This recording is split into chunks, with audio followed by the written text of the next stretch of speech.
Pardonne notre péché, qu'il conduise à la vie éternelle. Amen.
avec nous, jusqu'à la fin des temps, comme il nous l'a promis, lui qui règne avec toi et le Saint-Esprit, maintenant et pour les siècles des siècles.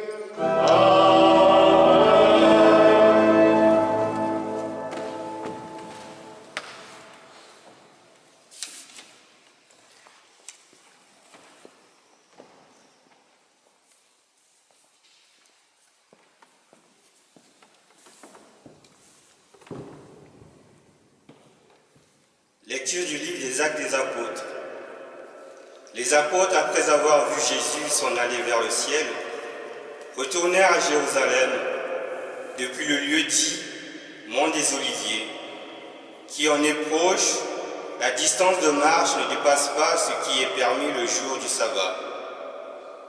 À leur arrivée, ils montèrent dans la chambre haute où ils se tenaient habituellement. C'étaient Pierre, Jean, Jacques et André, Philippe et Thomas, Barthélemy et Matthieu, Jacques fils d'Alphée, Simon le Zélote et Jude fils de Jacques. Tous d'un même cœur étaient assidus à la prière, avec des femmes, avec Marie la mère de Jésus et avec ses frères. Parole du Seigneur. Rendons grâce à Dieu.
Lecture de la première lettre de Saint Pierre apôtre. Bien-aimés, dans la mesure où vous communiez aux souffrances du Christ, réjouissez-vous, afin d'être dans la joie et l'allégresse quand sa gloire se révélera. Si l'on vous insulte pour le nom du Christ, heureux êtes-vous, parce que l'Esprit de gloire, l'Esprit de Dieu repose sur vous. Que personne d'entre vous, en effet, n'ait à souffrir comme meurtrier, voleur, malfaiteur ou comme agitateur. Mais si c'est comme chrétien, qu'il n'ait pas de honte et qui rende gloire à Dieu pour ce nom-là. Parole du Seigneur. Rends grâce.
En ce temps-là, Jésus leva les yeux au ciel et dit, « Père, l'heure est venue.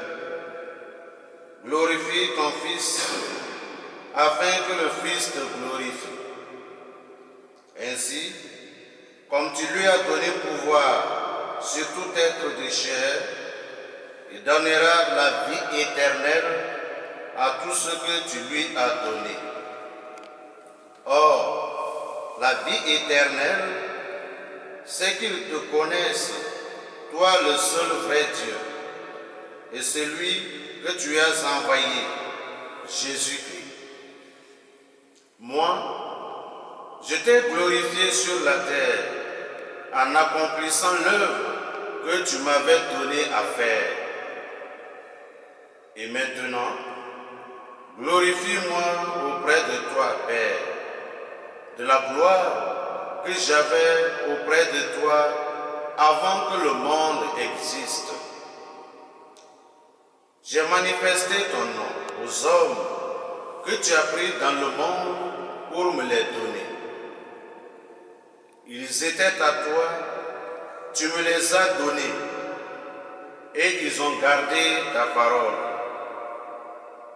Maintenant, ils ont reconnu que tout ce que tu m'as donné vient de toi, car je leur ai donné les paroles que tu m'avais données. Ils les ont reçues. Ils ont vraiment reconnu que je suis sorti de toi, et ils ont cru que tu m'as envoyé. Moi, je prie pour eux.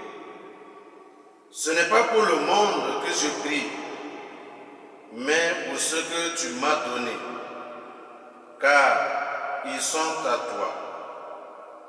Tout ce qui est à toi est à moi, et tout ce qui est à moi est à toi, car je suis glorifié en eux.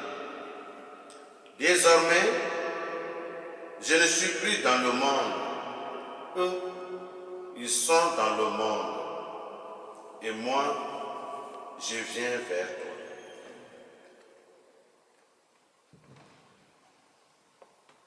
Acclamons la parole de Dieu. Louange à toi, Seigneur Jésus.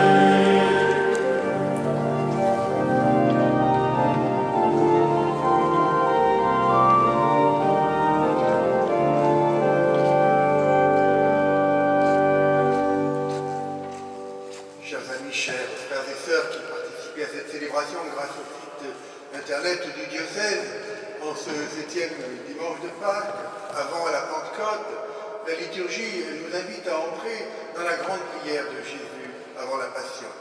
Cette prière que l'Église désigne sous le nom de prière sacerdotale, c'est-à-dire prière d'offrande à Dieu, eh bien, elle nous fait entrer dans l'intimité du Père et du Fils. Mais cette prière parle aussi de nous aujourd'hui. C'est aujourd'hui que Jésus veut nous sauver et nous ramener tous unis vers le Père auquel nous appartenons, comme nous dit Jésus dans l'évangile de ce jour, le Père où nous pourrons vivre de la vie éternelle, qui est la vie même de Dieu. En attendant, nous avons besoin de l'Église. C'est bien l'Église naissante que Luc nous donne à contempler dans les actes des apôtres. Après l'ascension, les disciples, quelques femmes, dont Marie, mère de Jésus, sont en prière au Cénacle. Ils attendent l'accomplissement de la promesse de Jésus.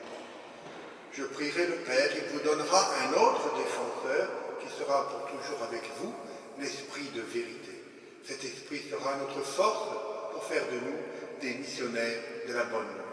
Ainsi, nous passons de l'Église naissante à une Église confessante. L'Église naissante, eh bien, c'est à Jérusalem, la ville sainte, que commence la vie de l'Église. Quelques disciples qui ont suivi Jésus, quelques femmes, Marie, mère de Jésus, voilà l'Église naissante. Un tout petit groupe de disciples unis dans la confiance et dans la prière. Saint Luc prend la peine de désigner nommément les personnes présentes au Cénacle. C'est que la transmission, s'il le fait, c'est pour nous montrer que la transmission du témoignage est essentielle. Notre foi, aujourd'hui, se fonde sur une succession, sur une lignée ininterrompue de témoins. Création de Dieu, née du sacrifice du Christ, animée par l'Esprit, l'Église est confiée à des hommes, les apôtres, choisis par Jésus directement pour la première génération, comme le rapporte le livre des Actes, puis à ceux qui, par l'imposition des mains, ont reçu le charisme de gouverner. Quand le collège des anciens a imposé les mains sur toi, peut-on lire dans la lettre à Timothée. Aujourd'hui encore, chacun de nous, membre du peuple de Dieu, est appelé à servir l'Église selon son charisme propre, en fidélité à la tradition, attentive aux appels de ce temps. Chacun de nous est un maillon unique, essentiel, dans la longue chaîne de cette tradition. Désormais, je ne suis plus dans le monde, nous dit le Seigneur. Eux, ils sont dans le monde. Voilà ce que dit Jésus à son Père.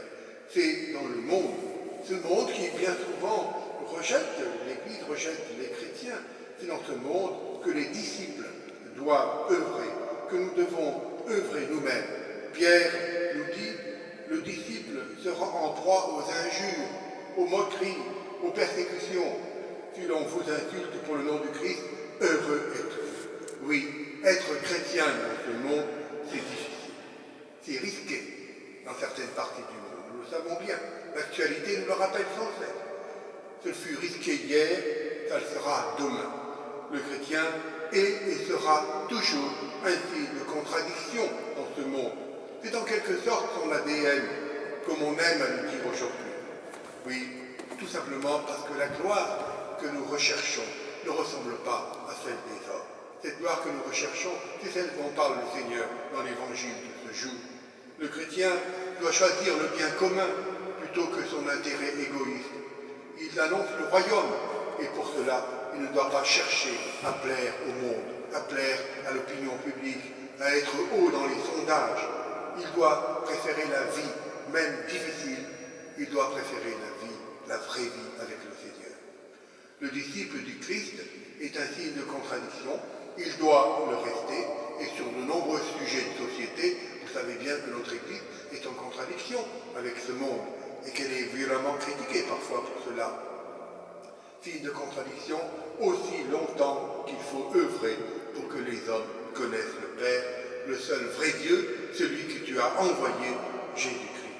Voilà, c'est lui qui est glorifié, c'est-à-dire manifesté en Jésus, conduite par l'Esprit, nourrie par l'Eucharistie. L'Église est prête pour la mission.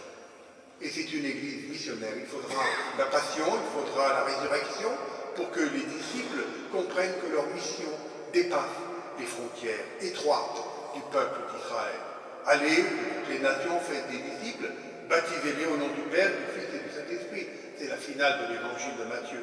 L'Église qui va naître à la Pentecôte sera missionnaire.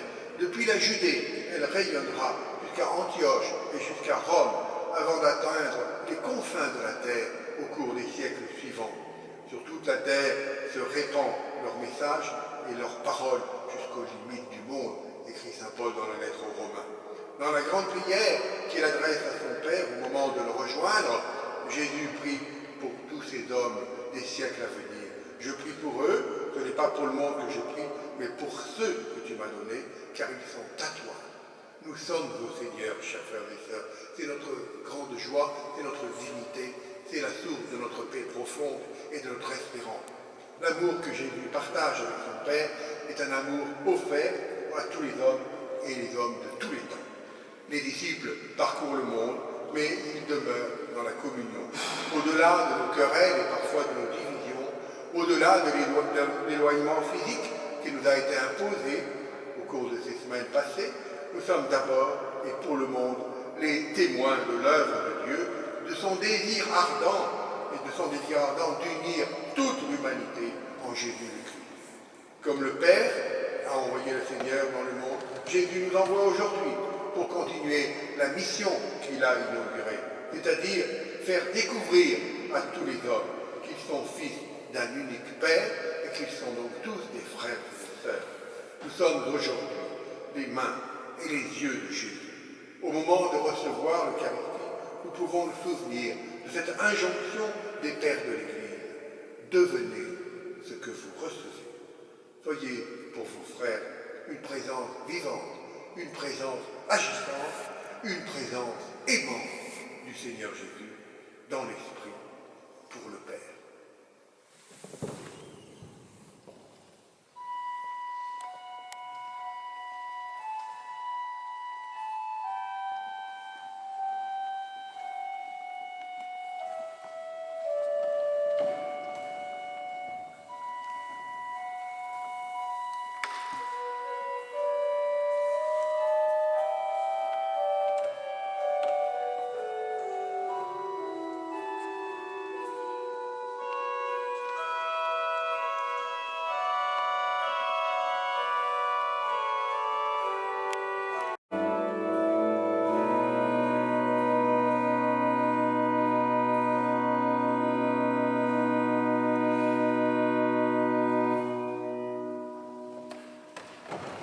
Ensemble, nous proclamons la foi de l'Église universelle. Je crois en Dieu, le Père puissant, créateur du ciel et de la terre, et en Jésus-Christ, son Fils unique, notre Seigneur, qui a été conçu du Saint-Esprit, est né de la Vierge Marie, a souffert sous Ponce Pilate, a été crucifié, est mort et a été enterré, est descendu aux enfers, le troisième jour est ressuscité des morts, est monté aux cieux, est assis à la droite de Dieu, le Père puissant, où il viendra juger les vivants et les morts. Je crois en l'Esprit Saint, à la Sainte Église catholique, à la communion des saints, à la rémission des péchés, à la résurrection de la chair, à la vie éternelle. Amen.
car le Seigneur Jésus, vainqueur du péché et de la mort, est aujourd'hui ce roi de gloire, devant qui s'émerveillent les anges. Il s'élève plus haut des cieux pour être le juge du monde et le Seigneur des seigneurs, seul médiateur entre Dieu et les hommes. Il ne s'évade pas de notre condition humaine, mais en entrant le premier dans le royaume, il donne aux membres de son corps l'espérance de le rejoindre un jour. C'est pourquoi le peuple des baptisés, rayonnant de la joie pascale, exulte par toute la terre, tandis que les anges dans le ciel chantent sans fin l'hymne de ta gloire.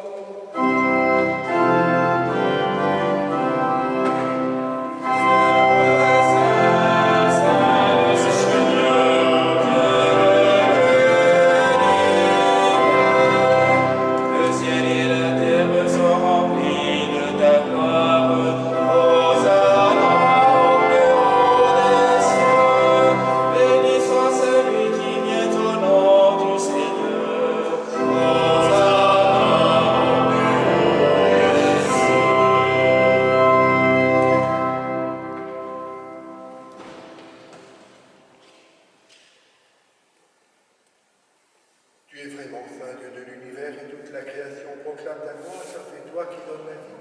C'est toi qui sanctifies toutes choses par ton Fils Jésus-Christ notre Seigneur, avec la puissance de l'Esprit Saint. Et tu ne cesses de rassembler ton peuple afin qu'il te présente partout dans le monde une offrande pure. C'est pourquoi nous voici rassemblés devant toi, et dans la communion de toute l'Église, en ce premier jour de la semaine, célébrons le jour où le Christ est ressuscité d'entre les morts. Par lui que tu as élevé à ta droite, Dieu Tout-Puissant, nous te supplions de consacrer toi-même les offrandes que nous avons faites. Sanctifie-les par ton esprit, qu'elles deviennent le corps et le sang de ton Fils, Jésus-Christ notre Seigneur, qui nous a guidés.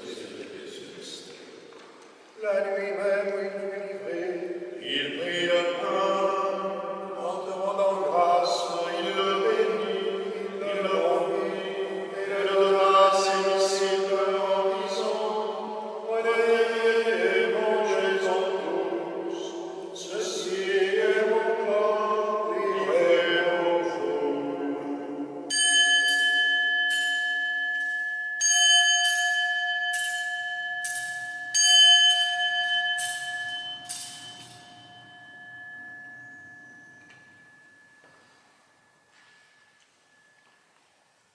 De même, à la fin du repas, il prit la coupe, en te rendant grâce, il la bénit, et la donna à ses disciples en disant: Prenez et buvez-en tous, car ceci est la coupe de mon sang, le sang de l'alliance nouvelle et éternelle, qui sera versé pour vous et pour la multitude, en rémission des péchés. Vous ferez cela en mémoire de moi.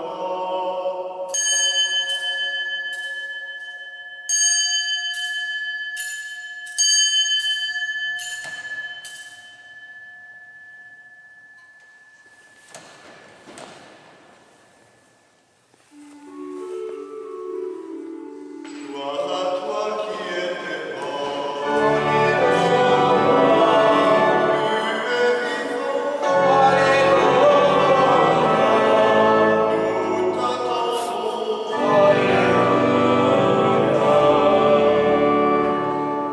En faisant mémoire de ton Fils, de ta passion qui nous sauve, de sa glorieuse résurrection et de son ascension dans le ciel, alors que nous attendons son dernier avènement, nous présentons cette offrande vivante et sainte pour te rendre grâce. Regarde, Seigneur, ce qui est de son Église, et daigne reconnaître celui de ton Fils, qui nous a rétablis dans ton alliance. Nous serons nourris de son corps et de son sang, et remplis de l'Esprit Saint. Accorde-nous d'être un seul corps et un seul esprit dans le Christ.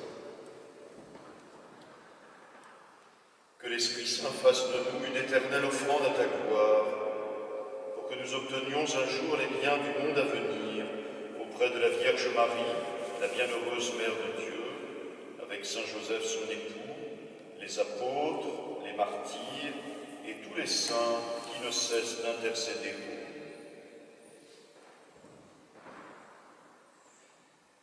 Et maintenant, nous te supplions, Seigneur, par les sacrifices qui nous réconcilient avec toi, étends au monde entier le salut et la paix, affermis la foi et la charité de ton Église au long de son chemin sur la terre. Veille sur ton serviteur, le pape François, et notre évêque Georges qui préside cette célébration, l'ensemble des évêques, les prêtres, les diacres et tout le peuple des rachetés.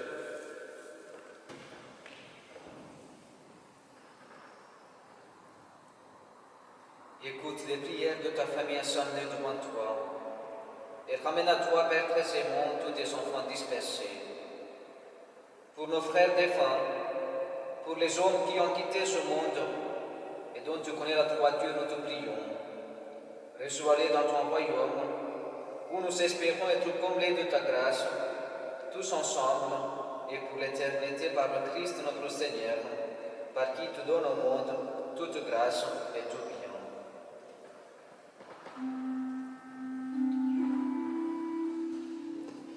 À lui, avec lui et en lui. À toi, Dieu le Père Tout-Puissant, dans l'unité du Saint-Esprit. Tout honneur et toute gloire pour les siècles des siècles.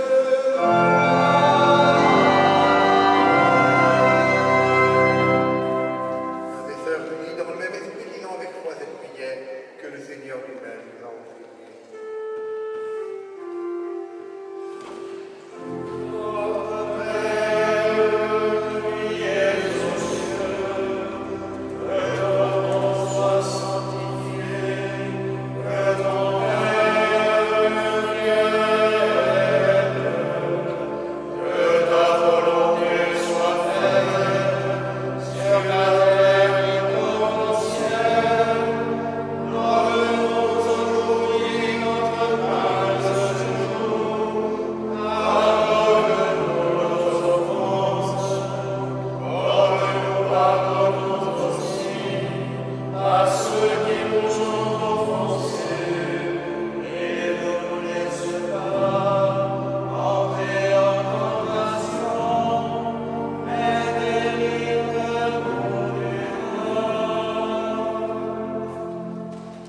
En ce dimanche, nous avons à cœur de prier pour Lucas, un petit bébé décédé, pour Xavier de Châtillon et pour Renata Diallo, pour qui cette messe est célébrée.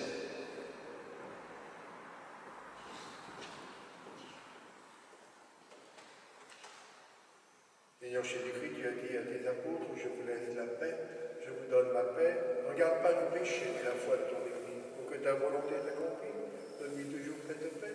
Conduis-la vers l'unité parfaite, toi qui règnes pour les siècles des siècles. Amen. Toujours avec nous.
Prions le Seigneur.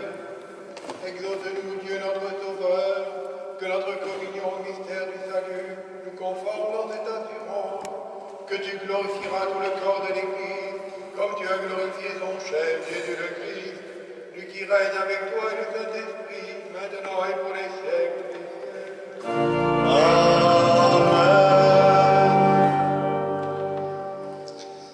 C'est aujourd'hui la dernière retransmission en vidéo sur notre site internet de la messe, comme d'ailleurs des offices quotidiens dans cette cathédrale. C'est l'occasion pour nous de remercier Arnaud Enzo Mambou et puis Alexandra Laine qui ont assuré pendant 2 mois et demi, chaque jour, techniquement, ces retransmissions. Les offices des laudes à 8h et des vêpres à 18h vont reprendre dès lundi dans cette cathédrale, dès demain, ainsi que les messes quotidiennes. Le week-end prochain de Pentecôte, les messes auront lieu aux heures habituelles. Il y aura, je le précise, 2 messes ajoutées, le dimanche soir à 18h30 ici dans la cathédrale, et puis à 19h dans l'église Notre-Dame. Pourquoi donc? Eh bien tout simplement parce que les capacités d'accueil de nos églises vont être réduites pour respecter les règles sanitaires. Alors merci déjà de vous répartir entre ces messes qui vous seront proposées. Nous vous donnerons toutes les précisions pratiques pour respecter les mesures de précaution cette semaine sur le site internet de la paroisse et puis également par mail. Enfin, nous poursuivons notre prière, notre neuvaine de prière à l'Esprit Saint pour nous préparer intérieurement, spirituellement, avec la Vierge Marie, Notre-Dame du Perpétuel Secours, à cette belle fête de la Pentecôte. Vous avez dans vos églises ouvertes des feuillets roses pour soutenir, avec des éléments pour soutenir votre prière quotidienne, pour vivre en communion cette semaine, cette neuvaine de prière à l'Esprit Saint. Nous pouvons nous tourner à la fin de cette célébration vers la Vierge Marie en reprenant cette prière à Notre-Dame du Perpétuel Secours. Ô très sainte Vierge Marie, qui pour nous inspirer une confiance sans borne, avez voulu prendre le très doux nom de Mère du Perpétuel Secours, je vous supplie de me secourir en tout temps et en tout lieu dans mes tentations, après mes chutes, dans mes difficultés, dans toutes les misères de la vie et surtout à l'heure de la mort. Concédez-moi, ô Mère aimante, la pensée et l'habitude de recourir toujours à vous sans cesse, avec la confiance d'un enfant, afin que par ma supplication constante, j'obtienne votre perpétuel secours et la persévérance finale. Bénissez-moi, ô tendre Mère, toute de bonté, priez pour moi maintenant et à l'heure de ma mort, ainsi soit-il. Regina Celi